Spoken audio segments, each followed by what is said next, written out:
वंदे मातरम विद्यार्थियों, एक बार फिर स्वागत है आपका एनसीईआरटी स्मार्ट नेटवर्क के यूट्यूब चैनल पर। विद्यार्थियों, यहाँ पर हम पढ़ रहे थे एनसीईआरटी हिंदी मीडियम 12वीं कक्षा का सिलेबस, जिसमें भौतिक विज्ञान का प्रथम चैप्टर हमारे विद्युत आवेश एवं क्षेत्र चल रहा था, जिसमें हमने पिछले वीडियो में डिस्कस किया था कूलॉम के सदिश निरूपण का। विद्यार्थियों, कूलॉम के सदिश निरूपण से हमें ये रिजल्ट मिला था कि जो भी अगर कोई दो आवेश हैं उन पर कोई बल कार्य कर रहा है तो वो बल परिमाण में समान होगा, परंतु दिशा उसकी विपरीत होगी। आज विद्यार्थियों हम पढ़ने वाले हैं अध्यारोपण सिद्धांत। उसके बाद में हम पढ़ेंगे बहु आवेशों के मध्य बल, और उसके बाद इस बहु आवेशों के ऊपर आधारित एक न्यूमेरिकल क्वेश्चन करेंगे। तो चलिए विद्यार्थियों, हम शुरू करते हैं। उससे पहले हमारी क्लास में कुछ अच्छी सी शुरुआत हो जाए तो ये दो लाइनें, कौन बताता है समुद्र का रास्ता नदी को, कौन बताता है समुद्र का रास्ता नदी को, जिसे मंजिल का जुनून हो वो मशवरा नहीं देते, जिसे मंजिल का जुनून हो वो मशवरा नहीं देते हैं, चल पड़ते हैं अपने रास्ते की ओर, मंजिल की ओर, और अपने लक्ष्य प्राप्त करने के लिए। चलिए विद्यार्थियों, इसी के साथ हम शुरुआत करते हैं अपनी क्लास की, जिसमें आज हमें पढ़ना है पहले तो अध्यारोपण सिद्धांत, प्रिंसिपल ऑफ सुपरपोजिशन। तो मैं लिख देता हूं यहां पर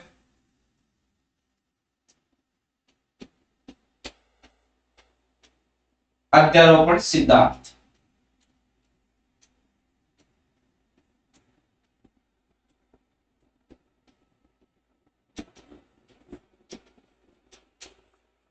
प्रिंसिपल ऑफ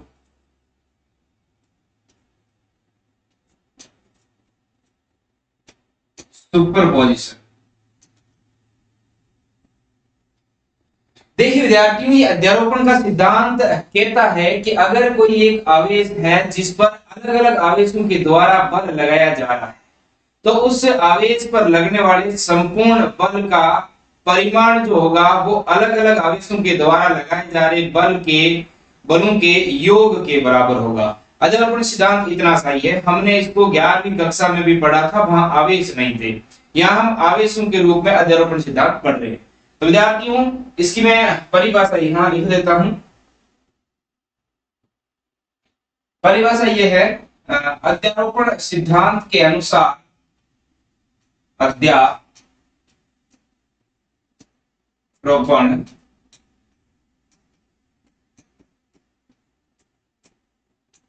सिद्धांत के अनुसार किसी आवेश पर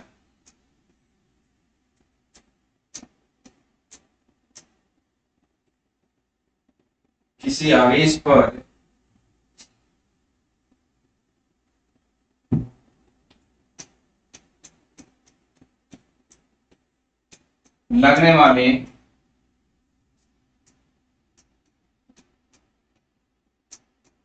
बल का परिमाण उस आवेश पर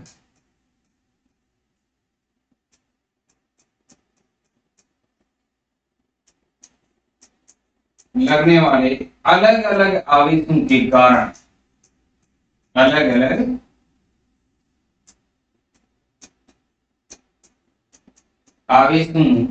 के कारण बलों का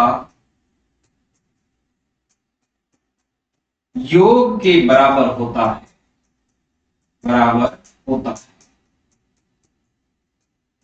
ये बात कहता है अध्यारोपण का सिद्धांत। देखिए विद्यार्थियों, हम यहाँ पर थोड़ा सा इसको सोल्व करते हैं। जैसे कि मान लो हमने ये कोई हमारे पास एक निकाय है, इस निकाय में यहाँ कोई हमारे पास एक आवेश है। इस आवेश पर हम ये मान लेते हैं कि यहाँ पर कोई एक Q1 आवेश है, यहाँ पर Q2 आवेश है, यहाँ Q3 है, यहाँ पर Qn आवेश है, बहुत सारे आवेश है। यदि इस निकाय में बहुत सारे आवेश है तो ये जो आवेश हैं वो एक दूसरे पर बल आरोपित करेंगे, क्योंकि हमने ये तो पढ़ ही लिया है। आवेश बहुत ही इंटरेस्टिंग चीज है विद्यार्थियों, ये हमने पढ़ लिया था कि आवेश जो है वो जब स्थिर रहता है तो विद्युत क्षेत्र उत्पन्न करता है, और जब वो गतिशील होता है तो विद्युत क्षेत्र के साथ चुंबकीय क्षेत्र उत्पन्न करता है। जब उसको आप एक समान वेग से नहीं गति करवा के जो उसका वेग है वो त्वरित रखते हो तो विद्युत चुंबकीय तरंगें भी साथ में उत्पन्न करता है। अब आवेश आवेश के पास रहता है तो एक दूसरे पर बल लगाते हैं। बड़ी इंटरेस्टिंग चीज है, देखो ध्यान से, यहाँ बहुत सारे आवेश पड़े हैं किसी निकाय में, तो ये आवेश एक दूसरे पर बल लगा रहे हैं, एक दूसरे पर कोई किसी पर आकर्षण बल लगा रहा है तो कोई प्रतिकर्षण बल लगा रहा है, डिपेंड कर रहा है कि आवेशों की प्रकृति कैसी है। तो ये जो आवेश है इस Q1 आवेश के कारण इस Q आवेश पर बल लगाया जा रहा है, इस Q2 आवेश के कारण Q पर बल लगाया जा रहा है, Q3 आवेश के कारण Q पर बल लगाया जा रहा है, Qn के कारण Q पर बल लगाया जा रहा है। देखिए सभी आवेशों के द्वारा इस पर बल लगाया जा रहा है। हाँ वो बात अलग है कि इस Q1 पर भी Q2 के द्वारा बल लगाया जा रहा है, उनके बारे में भी हम अध्ययन करेंगे, बाद में करेंगे। फिलहाल हम ये देखना कि जो Q है इस Q पर Q1 के कारण, Q2 के कारण, Qn के कारण, यानी जितने भी आवेश है सबके द्वारा बल लगाया जा रहा है। तो हम इस अध्यारोपण सिद्धांत के अनुसार हम ये कह सकते हैं कि जो अगर Q जो आपका Q आवेश है उस पर लगने वाले कुल बल को अगर हम मान लेते हैं कि F नॉट है, F जीरो है, ये जो Q आवेश है जो मध्य में रखा हुआ है इस पर लगने वाला जो बल है वो अगर F नॉट है तो इस F नॉट का जो मान होगा वो हो जाएगा आपका F1 plus F2 plus F3 plus जितने भी आवेश इस पर बल लगा रहे हैं Fn, इन सभी आवेशों के योग के बराबर होगा। यानी इस Q आवेश पर लगने वाले बल का जो परिमाण है वो अलग अलग आवेशों के कारण इस पर लगने वाले बलों के योग के बराबर होगा। यही बात हमें अध्यारोपण सिद्धांत समझाना चाहता है, प्रिंसिपल ऑफ सुपरपोजिशन, ये हमें समझाना चाहता है। तो मेरे ख्याल से आपको अध्यारोपण सिद्धांत समझ में आ गया होगा, कोई ज्यादा विशेष बात इसमें थी नहीं। फिर हम आगे की ओर चलते हैं। अगला जो हमारा टॉपिक है वो है बहु आवेशों के कारण बहुल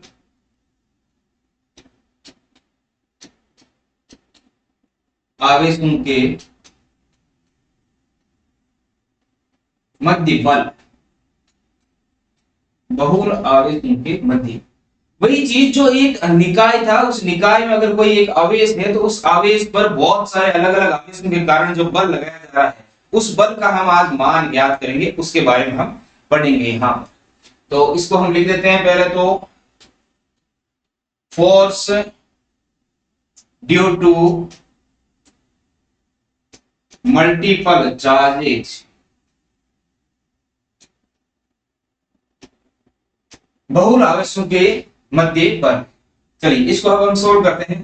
देखिए विद्यार्थियों, हम मान लेते हैं, माना एक निकाय है, माना एक निकाय है जिसमें n आवेशों द्वारा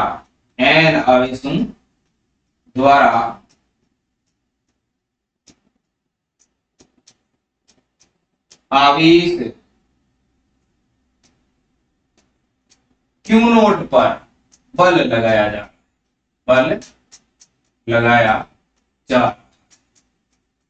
अभी हमने थोड़ी देर पहले देखा था कि ये जो एक निकाय ले लिया, उस निकाय के अंदर एक हमने आवेश ले लिया Q नोट और उसके आसपास में बहुत सारे आवेश है, उन आवेशों के कारण इस Q नोट पर बल लगाया जा रहा है, उसका मान हमें यहाँ पर ज्ञात करना है। तो विद्यार्थियों हम मान लेते हैं कि ये हमारे पास एक कोई निकाय है, इस निकाय में यहाँ पर एक आवेश है जो हमने मान लिया ये हमारा Q नोट आवेश, ये Q नोट आवेश है जिस पर हमें बल का मान ज्ञात करना है कि इस पर अलग अलग आवेशों के कारण कुल कितना बल लग रहा है। हम ये मान लेते हैं कि इस निकाय में ही एक दूसरा आवेश है Q1, फिर एक और आवेश है Q2, एक और आवेश है Q3 और एक और आवेश मान लेते हैं Qn। इस प्रकार यहाँ पर n आवेश है, उन सभी n आवेशों के कारण इस पर जो बल लगाया जा रहा है उस बल का मान हमें ज्ञात करना है। तो इस Q1 के कारण इस पर जो बल लगाया जा रहा है उस बल की दिशा इस दिशा में होगी, Q2 के कारण बल लगाया जा रहा है उसकी दिशा इधर होगी, और Q3 के कारण इस दिशा में और Qn के कारण इस दिशा में बल लगाया जा रहा है। इनके जो स्थिति सदिश हो जाएंगे यहाँ पर विद्यार्थियों हम उनको लिख देते हैं। ये हो जाएगा आपका R01 स्थिति सदिश, ये हो जाएगा R02 स्थिति सदिश ये हो जाएगा R03 स्थिति सदिश और ये हो जाएगा R0n स्थिति सदिश। मान लेते हैं एक बार मानने के लिए कि Q नॉट जो आवेश है उसके सापेक्ष Q1 Q3 इन सब का स्थिति सदिश हमने यहाँ पर लिख दिया। अब देखिए अध्यारोपण सिद्धांत से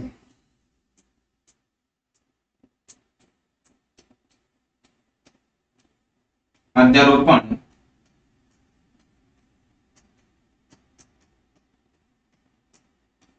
सिद्धांत।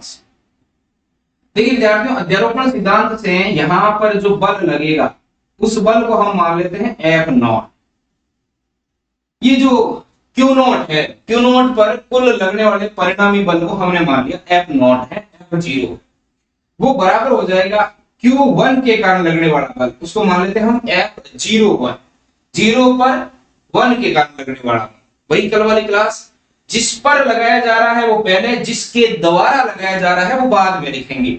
तो बल लगाया जा रहा है नोट पर यानी Q नोट आवेश पर, किसके द्वारा लगाया जा रहा है विद्यार्थियों?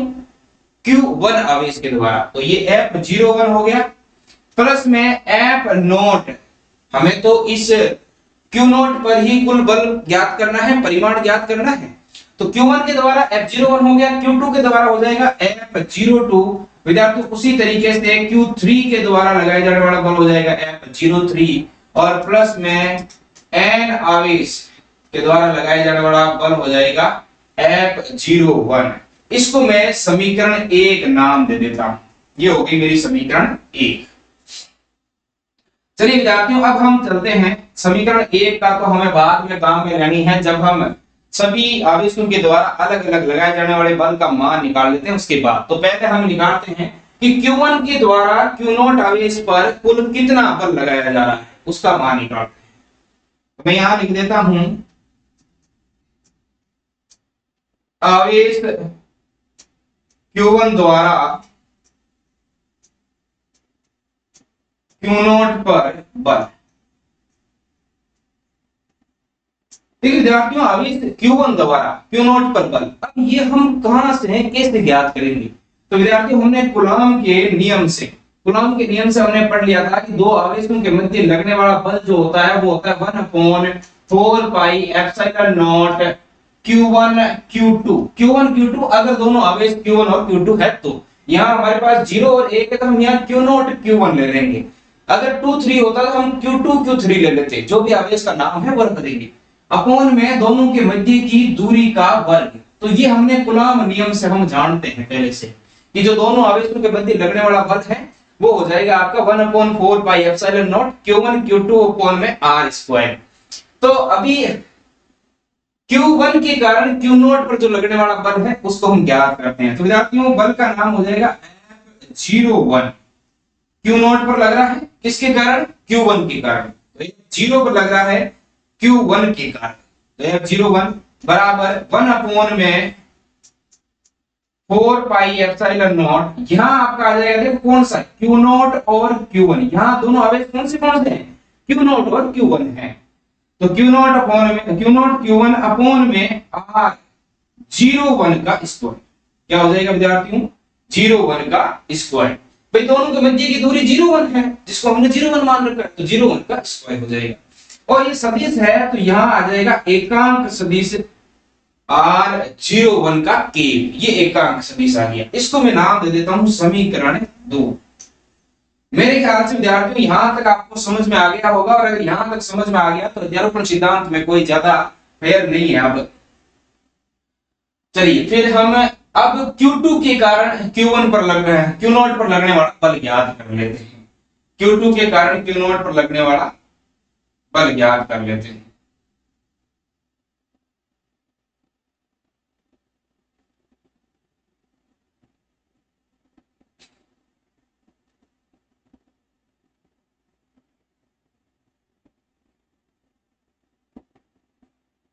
चलिए यहां तक समझ में आ गया विद्यार्थियों? चलिए अब हम निकालते हैं, पेन चेंज कर लेता हूं मैं, आपको आसानी से दिखाई दे। अब हम आगे निकालते हैं आवेश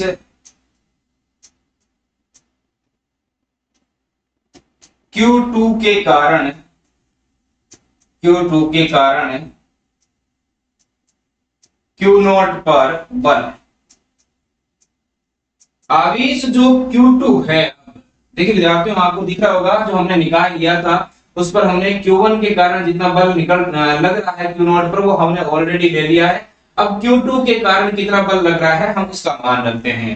तो Q2 के कारण Q0 पर लगने वाला बल विद्यार्थियों वही कूलॉम के नियम से F02 का सदिश, ये हो जाएगा आपका 1/4 पाई एप्सिलॉन नॉट। अब तो मेरे ख्याल से आपने Q2 Q3 और Qn के कारण लगने वाले बलों का मान निकाल लिया होगा, इतना तो आपको समझ में आ जाना चाहिए। फिर भी मैं निकाल देता हूं यहाँ पर, ये हो जाएगा Q0 Q2। अब की बात देखिए, आवेश हम किन दो आवेशों की बात कर रहे हैं। Q2 तो है बल लगाने वाला और Q0 है बल सहन करने वाला। तो Q0 और Q2 की बात कर रहे हैं तो विद्यार्थियों हमने हाँ यहाँ पर Q0 और Q2 रख दिया।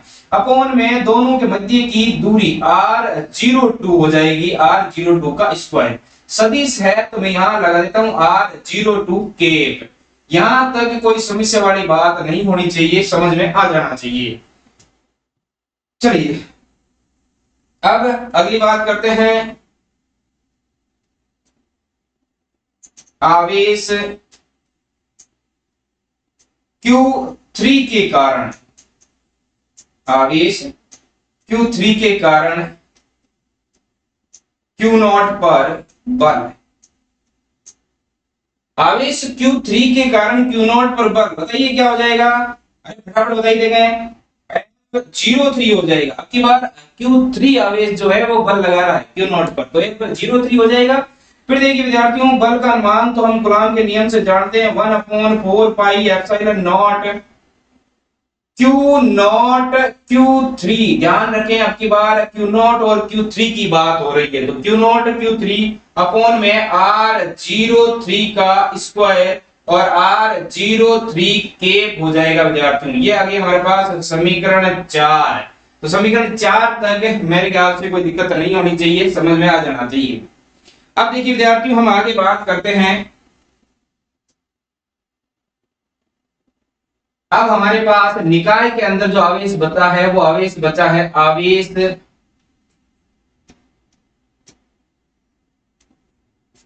Qn के कारण, आवेश Qn के कारण Q0 पर बल। आवेश जो Qn है, Qn के कारण Q0 पर बल कितना कार्य करेगा, कैसे कैसे कार्य करेगा अभी देख लेते हैं इसको। देखिए विद्यार्थियों अब की बार Qn की बात कर रहे हैं, तो ये जो Qn आवेश है ये Q0 पर बल लगा रहा है, कितना लगा रहा है देखिए वही कूलॉम बल से हम ले लेंगे F0n, ये आ जाएगा हमारे पास 1/4 पाई एप्सिलॉन नॉट, यहां हो जाएगा Q0 और Qn। अब की बार हम किसकी बात कर रहे हैं, Q0 और Qn की। ये थोड़े लंबे हो गए, तिरछे हो गए, क्या है कि थोड़ी दूरी लंबी पड़ गई ना, चलिए इनको ठीक लिख देता हूं Q0 Qn। भावनाओं को समझने की कोशिश करें कि मैं यहाँ Q0 और Qn लिखना चाहता हूं, तो Q0 Qn अपॉन में यहाँ आ जाएगा 0n का स्क्वायर और सदिश है तो 0n केप। ये आ गया हमारे पास समीकरण 5। देखिए विद्यार्थियों हमने निकाय में आवेश Q1 Q2 Q3 और Qn लिए थे। Qn का मतलब ये हो गया कि n यहाँ पर 1 2 3 4 5 कुछ भी आ सकता है। देखिए ये मक्खी भी यहाँ चल रही है, फिर भी यहाँ देखो मक्खी के चलने के कारण भी यहाँ निशान बन गए हैं, बहुत सेंसिटिव स्किन है। चलिए अब हम चलते हैं, तो हमने Q1 के कारण Q0 पर बल निकाल लिया, फिर Q2 के कारण निकाल लिया, Q3 के कारण निकाल दिया। अब यहाँ पर और भी ज्यादा आवेश हो सकते हैं, हम इसी से समझ लेते हैं कि अगर और ज्यादा आवेश हो जाएंगे तो उनको किस तरीके से सॉल्व करेंगे। हम यहाँ n आवेश मान के चल रहे थे, तो अब समीकरण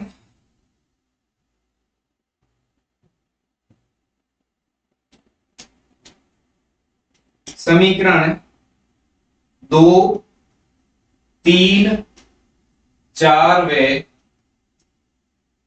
अरे ये क्या स्पेशल है, हमने पहले लिख रखा है समीकरण, तो 5 से मान समीकरण 1 में, ये स्पेशल है, समीकरण लिखना पड़ेगा। समीकरण 1 में रखने पर स्पेशल इसलिए है ना, सबको साथ लेकर चल रही है ना। तो F01 जो यहाँ समीकरण 1 में है उसका मान हमने निकाल दिया, समीकरण 2 में F02, समीकरण 3 में मान निकाला, F03 समीकरण 4 में मान निकाला, और Fn का मान समीकरण 5 में निकाल दिया। तो हम 2, 3, 4 और 5 से जो F01, 02, 03 और 0n का मान आया है उसको अब हम पुट कर देते हैं समीकरण 1 में। तो विद्यार्थी हमारे पास इस आवेश पर लगने वाला कुल बल आ जाएगा F0 बराबर 1/4 पाई एप्सिलॉन नॉट। मैं पहले यहाँ पर F01 का मान रख रहा हूं दोस्तों। तो F01 का मान ये रहा 1/4 pi epsilon not Q not Q1 upon R01 का स्क्वायर। तो ये आ जाएगा Q नॉट Q1 अपॉन में R01 का स्क्वायर, और यहाँ आ जाएगा R01 के साथ में प्लस F02 हो जाएगा आपका 1/4 पाई एप्सिलॉन नॉट, यहां आ जाएगा Q नॉट Q2।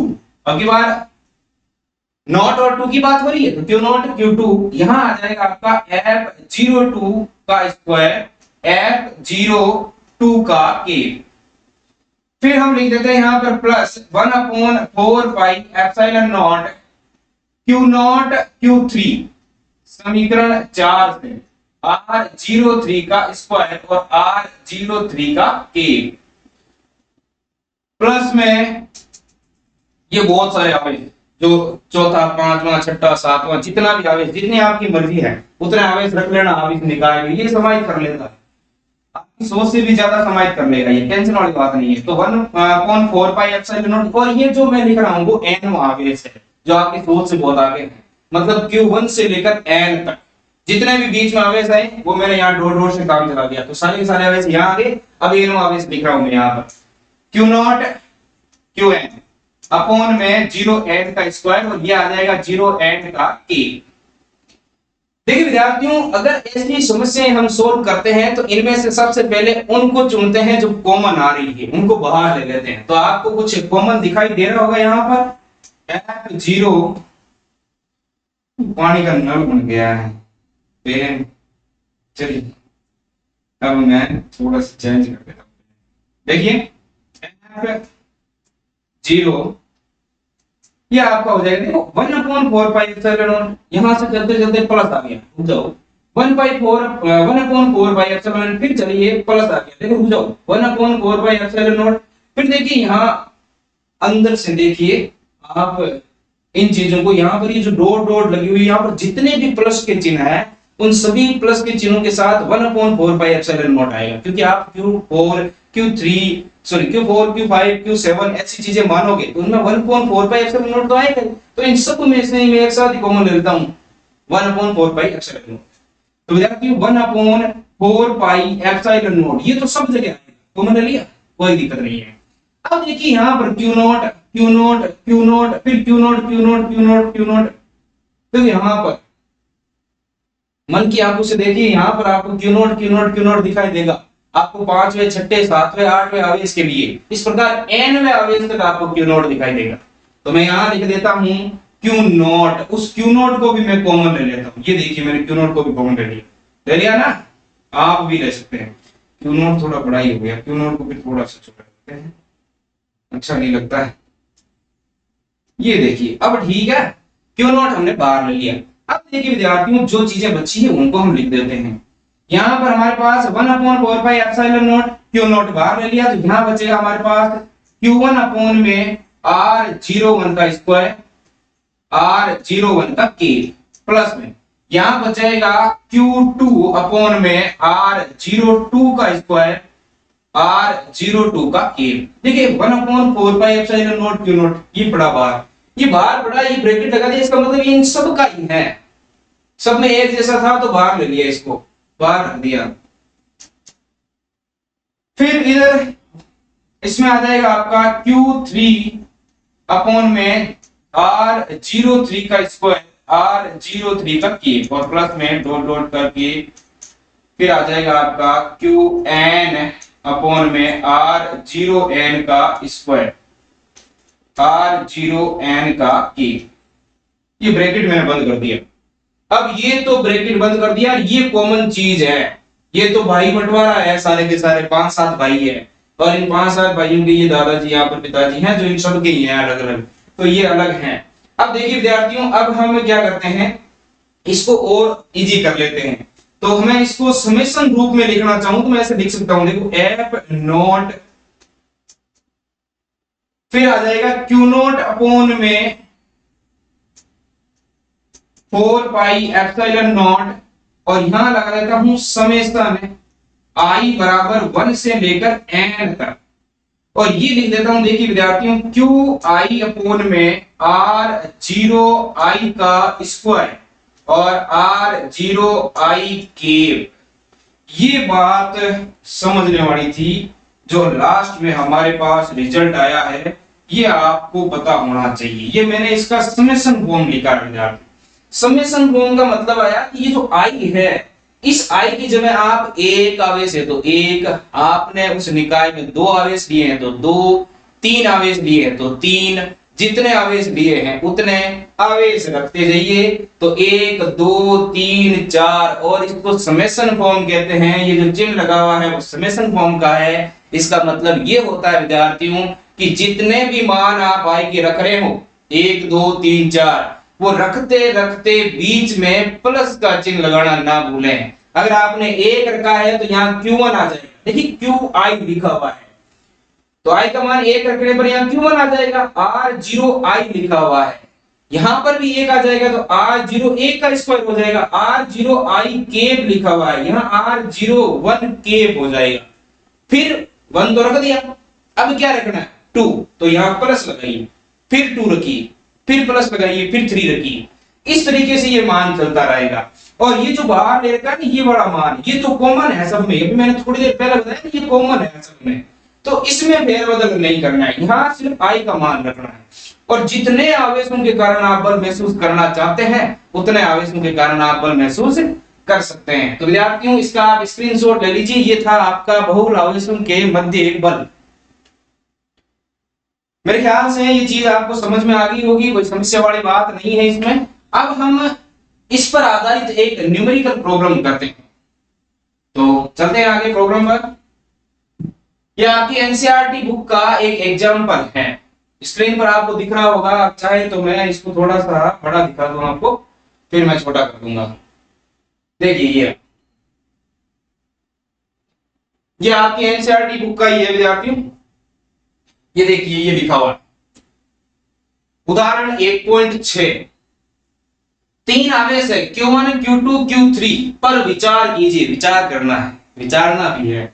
तो ये Q1 है, Q2 है, Q3 है, 3 आवेश है, विचार कर लीजिए, जिनमें प्रत्येक Q के बराबर है। ये कह रहा है कि आवेश तो अलग अलग है Q1 Q2 Q3, लेकिन प्रत्येक आवेश Q के बराबर ही है, इनका मान जो है वो बराबर ही है। जैसे मान लो 5 आदमी हैं, आदमी तो अलग अलग है परंतु पांचों का ही वजन 60-60 किलो ही है, तो पांचों बराबर हुए वजन में।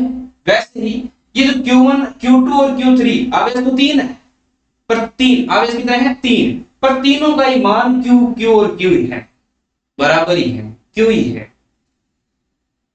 तथा एल भुजा वाले समबाहु त्रिभुज, ओ ये बहुत बड़ी बात है, बहुत ही अच्छी बात कह दी। कह रहा है जो त्रिभुज बना हुआ है ना, ये त्रिभुज भी संभव है, ये बड़ा। ये देखिए विद्यार्थियों ये भुजा है त्रिभुज की, ए से बी तक, फिर मैं चलता हूं बी से सी तक, और फिर चलता हूं सी से ए तक। अब की बार मेरी लाइन थोड़ी टेढ़ी मेढ़ी हो गई है, पर कोई समस्या वाली बात नहीं है, किताब में छपी हुई है।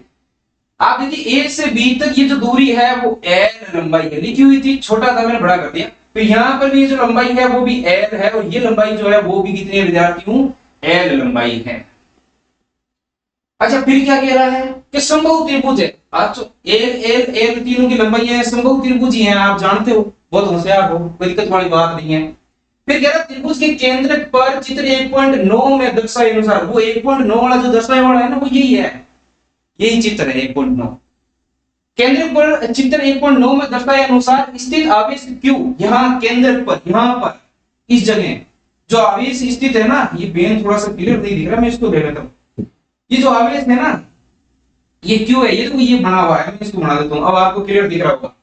इस केंद्र पर ये त्रिभुज का, इस समबाहु त्रिभुज का केंद्रक है और केंद्र पर ये कैपिटल क्यू आवेश है जो क्यू का सजातीय है। देखो बहुत ही बड़ी बात लिखी है कोष्टक में, छोटे से कोष्टक में, ये बड़ी बात, ये समझनी है आपको, बहुत अच्छी बात है।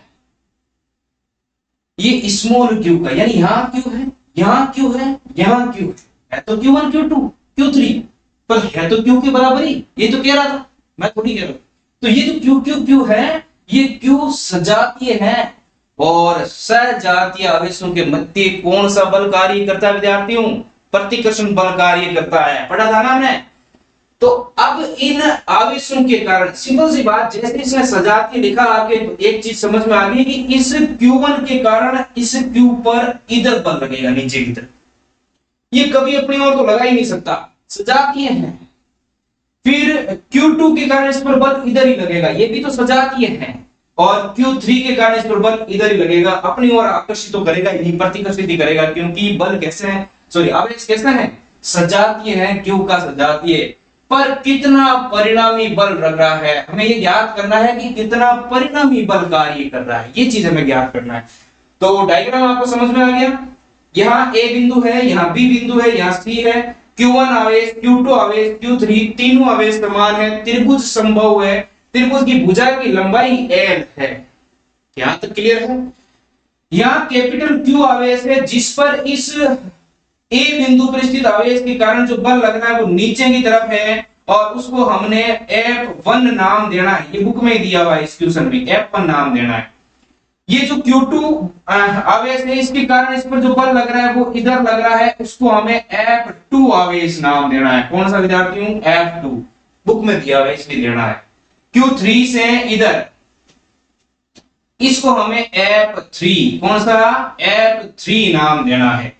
और ये जो बिंदु है ना केंद्र वाला, इस बिंदु को इसने मूल बिंदु माना है, O, केंद्र का नाम O दिया है इसने। और ये बिंदु D जो बीच में रहेगा, A से सीधी रेखा जो इस BC को लंब समद्विभाजित कर रही है, क्योंकि समबाहु त्रिभुज है तो कैसा कर रही है? लंब समद्विभाजित कर रही है। यानी कि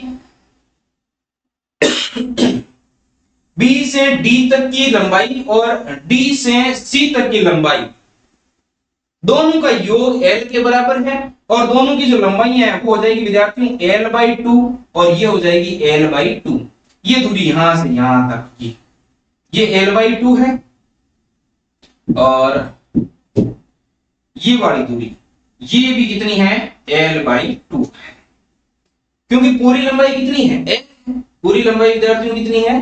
L है और पूरी लंबाई L है, इसका मतलब ये हो गया कि समद्विभाजित कर रहा है तो आधी आधी हो जाएगी, सिंपल सी बात है। चलिए अब इसको सोल्व करते हैं हम। तो मैं इसको फिर छोटा कर देता हूं, क्वेश्चन तो आपने देख ही लिया, इसमें कोई समस्या नहीं होनी चाहिए आपके।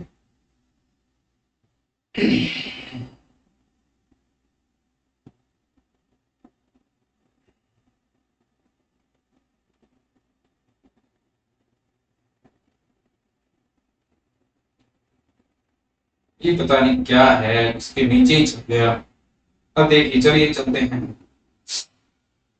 देखो विद्यार्थियों, पहली बात तो ये कि जो इस पर बल कार्य कर रहे हैं F1, F2 और F3, उन तीनों का परिमाण बराबर होगा, इसमें कोई समस्या वाली बात नहीं है, क्योंकि आवेश Q1, Q2 और Q3 दोनों बराबर। तो पहले तो हम इस आवेश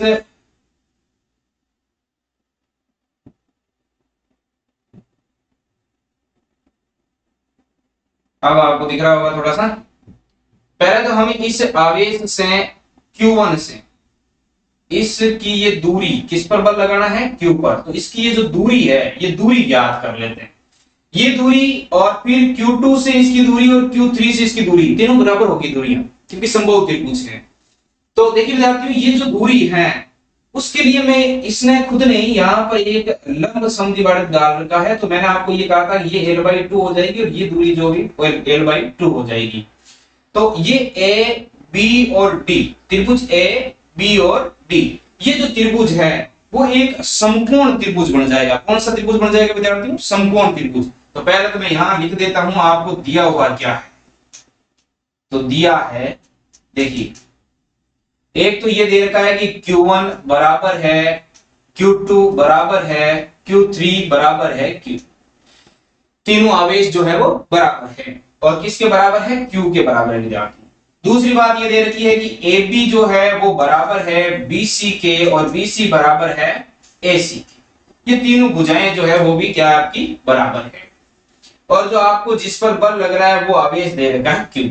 तो मैं पहले तो ये जो दूरी है इसकी A से Q की, B से Q की, C से Q की, Q आवेश जहां पर कैपिटल Q आवेश केंद्र में पड़ा है वो बिंदु वो है वो वहां पर।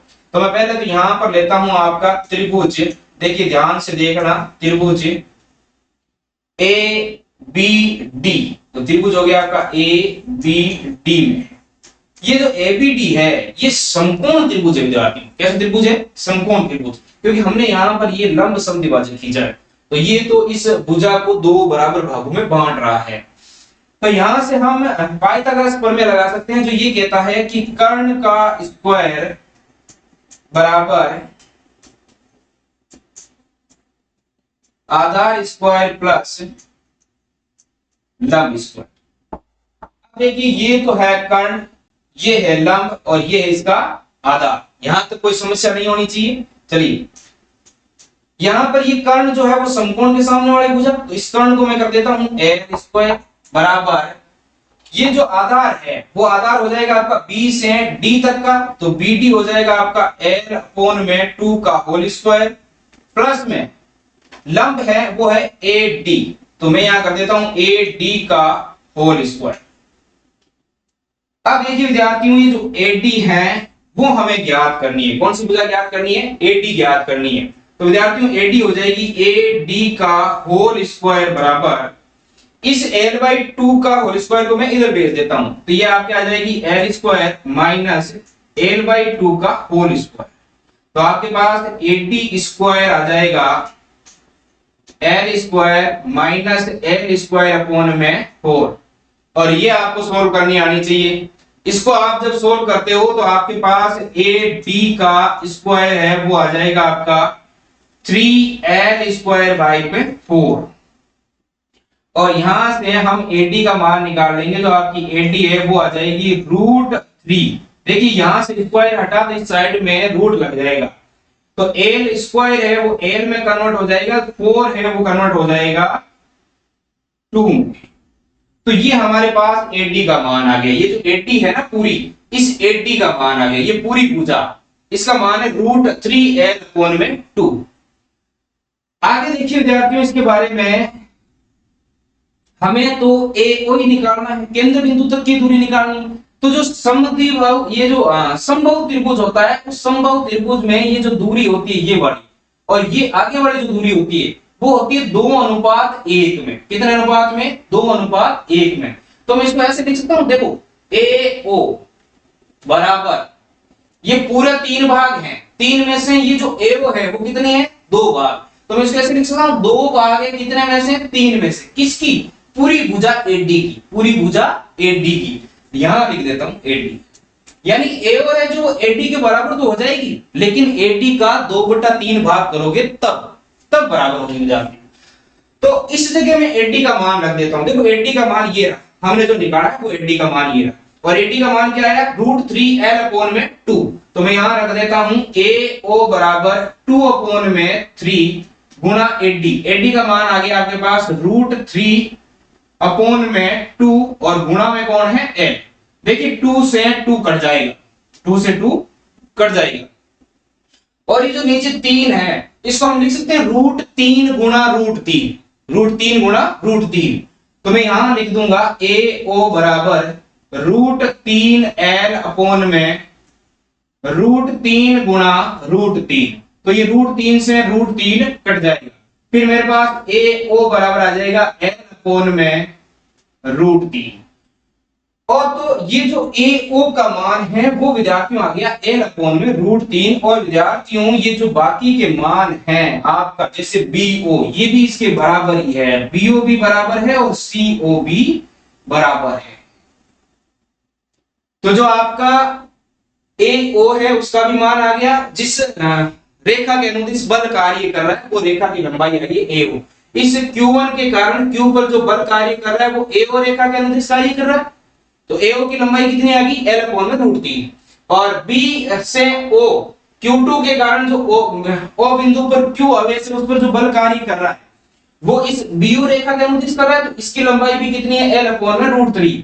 और C बिंदु पर स्थित Q3 आवेश के कारण O बिंदु पर Q पर जो बल कार्य कर रहा है वो भी इस CO भुजा के अनुदिश कर रहा है, तो इसकी जो लंबाई है वो भी कितनी आएगी विद्यार्थियों, L अपॉन में रूट 3। अब हम ज्ञात कर लेते हैं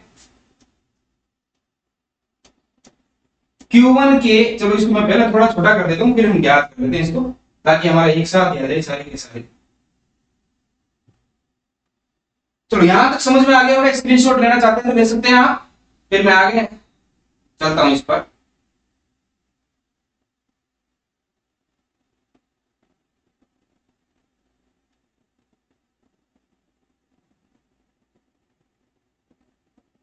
चलिए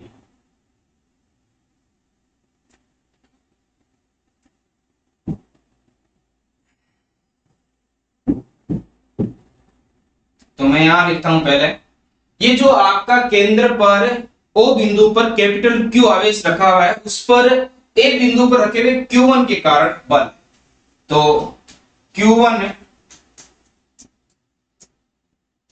आवेश के कारण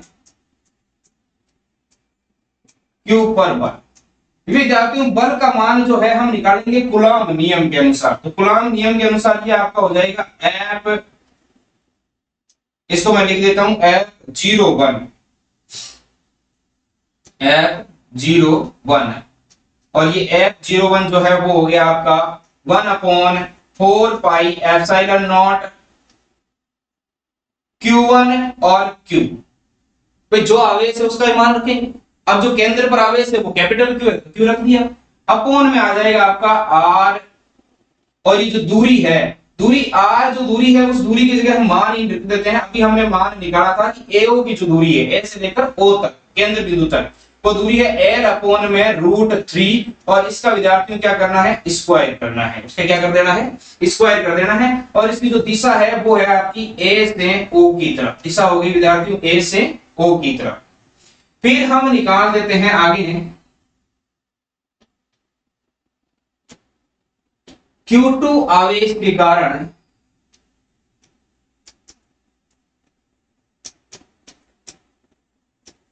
Q पर बल। देखिए विद्यार्थियों यहां पर भी आपका हो जाएगा F02 लिख देता हूं मैं इसको, और ये हो जाएगा आपका 1/4 pi epsilon not Q2 Q upon में N अपॉन रूट 3 का स्क्वायर, रूट 3 का स्क्वायर, और ये हो जाएगा आपका B से O की तरफ, B से O की तरफ। फिर Q3 के कारण निकाल देते हैं, Q3 आवेश के कारण Q पर बल, तो ये हो जाएगा F03, और ये हो जाएगा 1/4 pi epsilon not Q3 capital Q upon में L अपॉन रूट 3 का होल स्क्वायर, और ये हो गया आपका C से O की तरफ, C से O की तरफ जो लगने वाला बल है वो बल। देखिए विद्यार्थी यहां से कुल बल हो जाएगा, इन सभी का क्या कर देंगे, योग कर देंगे, तो जो कुल बल है वो तो इन सब का योग कर देंगे, तब कुल बल निकल जाएगा F0 बराबर हो जाएगा F1 plus F2 plus F3। तो यहां पर आपको कुल बल निकालना है F0, तो ये हो जाएगा F01 plus F02 plus F03। ये तो आप जोड़ सकते हैं, इसमें तो कोई समझने वाली बात नहीं है। लेकिन यहां देखना विद्यार्थियों कि ये जो बल है वो बल लग रहे हैं वो अलग अलग दिशाओं में लग रहे हैं, तो उसको समझते हैं हम थोड़ा सा। देखिए यहां तक इसमें कोई समस्या नहीं है, F01 02 0 जोड़ देंगे अगर कुल बल मान निकालना है तो कुल बल तो ये हो जाएगा। लेकिन हमें क्या निकालना है, परिणामी बल निकालना है विद्यार्थी। कुल बल तो हम इसको जोड़ देंगे, लेकिन हमें क्या निकालना है, परिणामी बल। तो देखिए विद्यार्थी हम परिणामी बल कैसे ज्ञात करते हैं उसके बारे में थोड़ा सा अध्ययन करते हैं।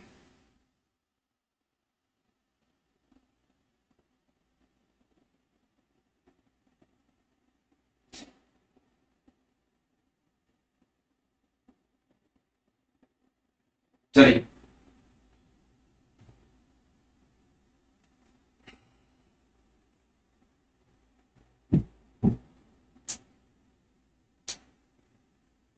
देखो ये जो बल है वो कुछ इस प्रकार से कार्य कर, देखो यहाँ पर डायग्राम आपको देख लिया होगा, F1 F2 और F3 जो बल है वो कुछ इस प्रकार से कार्य कर रहे हैं। इधर जो बल लग रहा है वो इधर B बिंदु था, उसके कारण F2 बल कार्य कर रहा था। इधर जो बल कार्य कर रहा था वो F3 था, और इधर जो बल कार्य कर रहा था वो आपका F1 था। हमने इसको तीन भागों में बांटा, समबाहु त्रिभुजी था। इसका मतलब ये जो कोण है इनके मध्य के, वो कोण हो गए विद्यार्थियों 120 डिग्री 120 डिग्री के, क्योंकि टोटल बिंदु के चारों ओर 360 डिग्री है। उसको हमने तीन भागों में बांट दिया तो 120 डिग्री के कोण हो जाएंगे। अब हम इसको क्या करते हैं, घटकों में विभाजित कर देते हैं विद्यार्थियों। किसमें विभाजित कर देते हैं, घटकों में विभाजित कर देते हैं। तो ये तो हो गया इसका क्षैतिज घटक, और ये इसका हो गया ऊर्ध्वाधर घटक। तो ये जो कोण है ये पूरा आपको पता है, ये जो कोण है ये कोण जब 120 डिग्री का है तो ये जो कोण है वो हो जाएगा आपका 60 डिग्री का, और ये कोण भी कितने डिग्री का हो जाएगा विद्यार्थियों, 60 डिग्री। ये दोनों कोण कितने कितने डिग्री के हो जाएंगे, 60 डिग्री के। अभी हम इस बिंदु यहाँ पर, ये आपका मूल बिंदु है जो बीच वाला था O, जहां पर आवेश रखा हुआ था कैपिटल Q, वो मूल बिंदु है। उस मूल बिंदु पर A बिंदु यहाँ था, उस A पर Q1 आवेश था, उस Q1 के कारण जो बल लग रहा है वो F1 नीचे की ओर। B बिंदु यहाँ था, B के कारण जो Q2 आवेश रखा हुआ था उसके कारण जो बल लग रहा है वो F2 इधर, और जो C बिंदु है वो यहाँ था त्रिभुज में, तो C बिंदु से जो Q3 आवेश के कारण बल लग रहा है वो F3 इधर। और ये जो यहाँ पर कोण है वो 60 डिग्री का, यहाँ पर भी कोण 60 डिग्री का, क्योंकि टोटल 120 डिग्री है, तो 120 का आधा आधा भाग कर दिया हमने 60 डिग्री। अब हम जब इसको घटकों में विभाजित करते हैं तो आपको पता है कि कोण की साइड के अंदर, कोण की दिशा के अंदर जो मान होगा वो होगा कोस थीटा में। तो ये यहाँ पर F2 के घटक हो जाएगा F2 कोस 60 डिग्री, F2 कोस 60 डिग्री, और इस F3 का यहाँ पर होगा F3 कोस 60 डिग्री, F3 कोस 60 डिग्री। और ये जो घटक है ये हो जाएगा आपका F2 साइन 60 डिग्री, और इधर वाला हो जाएगा इस F3 के कारण F3 साइन 60 डिग्री। इनमें कोई समस्या नहीं होनी चाहिए, घटकों में विभाजित करना आपने 11वीं क्लास में अच्छे से समझा। तो ये तो हो गया आपका F2 के घटक, इधर कोण वाली साइड में cos 60 डिग्री आ गया और बिना कोण वाली साइड में sin 60 आ गया। ये F3 के घटक है, कोण वाली साइड में F3 cos 60 डिग्री आ गया और इधर F 60 डिग्री आ गया। ये कौन सा बाहर निकल गया, चलिए यहां चल लेते हैं। यहां तो क्लियर है। अब ये जो F1 है इसको घटकों में विभाजित करने की जरूरत नहीं है, क्योंकि वैसे ही ऊर्ध्वाधर रूप से ये नीचे की ओर बल लग रहा है। तो अब देखिए विद्यार्थियों, ये जो F2 साइन 60 है और यहाँ पर F3 साइन 60 है। अभी मैंने आपको थोड़ी देर पहले ही बताया था कि ये जो बल लग रहे हैं वो परिमाण में सारे बल समान है। F1 बराबर है F2 बराबर है F3, परिमाण में ये सारे के सारे बल जो है विद्यार्थियों कैसे है, समान है, क्योंकि Q1 Q2 Q3 तीनों आवेश Q के बराबर ही है। ये हमने क्वेश्चन खुद बोल रहा है, तो फिर इनके द्वारा लगाए जाने वाले बल का परिमाण भी बराबर होगा, क्योंकि मध्य की दूरी जो है वो भी समान है, वो हमने निकाल ली थी। तो ये जो F3 sin थीटा और F2 sin थीटा है, sin 60 है, ये एक दूसरे को निरस्त कर देंगे। तो जो क्षैतिज घटक है इसको बोलते हैं क्षैतिज घटक।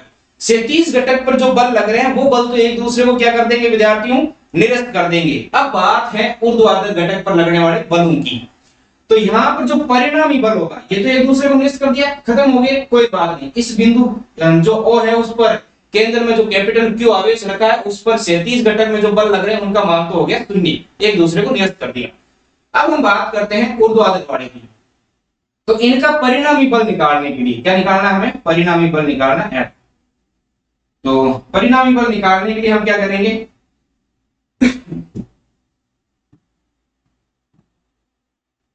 परिणामी बल हो जाएगा F बराबर, देखिए F1 minus F2 cos 60 minus F3 cos 60। देखिए विद्यार्थियों ये चीज मैंने कहां से लिखी है, कैसे लिखी है, देखो मुझे यहाँ इन दोनों घटकों को यानी क्षैतिज जो घटक है उनको शून्य करने के पश्चात मेरे पास ऊपर और नीचे के दो बल बचे हुए हैं। उन बलों में से एक बल तो उस आवेश को ऊपर की ओर खींच रहा है या धक्का मार रहा है, एक आवेश उसको नीचे की ओर धक्का मार रहा है। तो ये तो निश्चित है कि आवेश एक दिशा में जाएगा, दोनों दिशाओं में जाना संभव नहीं है। इसका मतलब ये हो गया कि इन दोनों में से एक आवेश भारी होना चाहिए। अगर एक आवेश किसी एक दिशा में जाता है तो भारी होगा, तो जो दोनों का एक दूसरे का निरस्त होने के बाद जिसकी वैल्यू ज्यादा बचेगी आवेश उसी दिशा में प्रवाहित हो जाएगा। तो हमें यहाँ दोनों का अंतर निकालना है कि दोनों में से भारी कौन है, ज्यादा कौन है। तो हम ये मान लेते हैं कि F1 नीचे के ऊपर लग रहा है, F2 cos थीटा और F3 cos थीटा ये दोनों ऊपर की तरफ लग रहे हैं, तो दोनों को इसमें से घटा देंगे। तो अगर ये ज्यादा होगा तो नीचे की तरफ आ जाएगा, ये ज्यादा होगा तो माइनस में आंसर आ जाएगा, जो बताएगा कि दिशा ऊपर की तरफ है।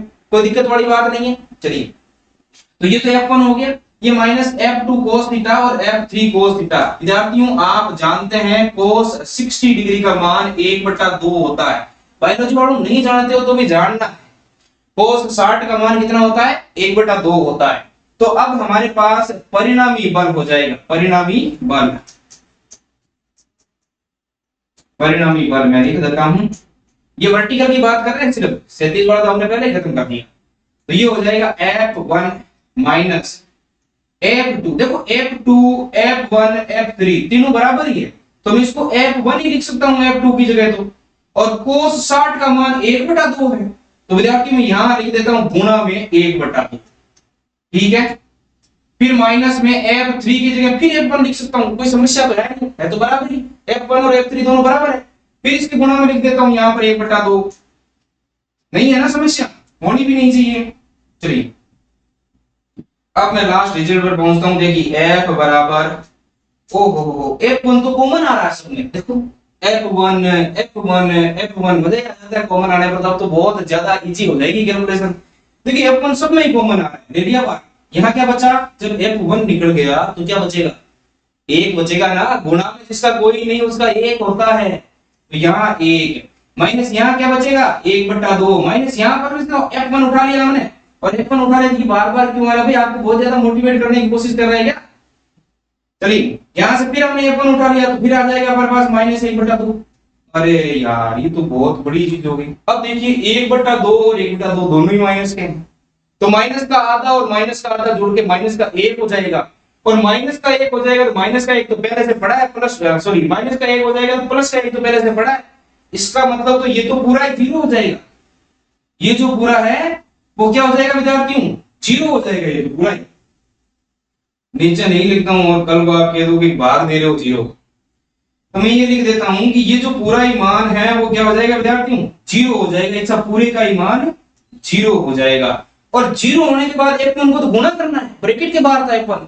अच्छा, अब गुणा करना है तो 0 से किसी भी संख्या को गुणा करेंगे तो क्या हो जाएगा 0। ओहो, जब 0 ही निकालना था तो इतनी बड़ी चीज क्यों की, इसलिए कि विद्यार्थियों ध्यान से देखना कि F का मान भी 0 आ गया, और क्षैतिज वाले घटक हमने पहले ही 0 कर दिए थे, ऊर्ध्वाधर घटकों को भी अब हमने कहां निकाल दिया है, 0 पर निकाल दिया है। इसका मतलब ये हुआ कि ये जो केंद्रक में कैपिटल Q आवेश था, केंद्रक पर O बिंदु पर रखा हुआ, उस कैपिटल Q पर लगने वाला परिणामी बल 0 होगा विद्यार्थियों। ये जो परिणामी बल का मान हमें निकालना था ना यहाँ पर, इस परिणामी बल का मान कितना हो जाएगा, 0 हो जाएगा, क्योंकि इसके जितने भी क्षैतिज ऊर्ध्वाधर घटक है सब काट पीट के क्या बचेगा, 0 बचेगा। तो ये हमारा क्वेश्चन था, एक एग्जाम्पल था बुक का, बहुत इजी एग्जाम्पल है, ज्यादा कोई समस्या वाली बात नहीं है, बस स्टेप बाय स्टेप चलना है, ध्यान रखना है कि ये चाहता क्या है और हम कर क्या रहे हैं। जैसा ये चाह रहा है वैसा हम करते जाएंगे, अपने आप आंसर तक पहुंचा देगा, हमें तो कुछ करना ही नहीं है, बस ये जैसे कह रहा है वैसे करते रहिए। तो ये हमारा क्वेश्चन था एग्जाम्पल, और आज हमने पढ़ा अध्यारोपण सिद्धांत के साथ ही बहुल आवेशों के मध्य लगने वाला बल। अगली जो क्लास होगी विद्यार्थियों उसमें हम विद्युत क्षेत्र के बारे में पढ़ेंगे। तो आज की क्लास के लिए धन्यवाद।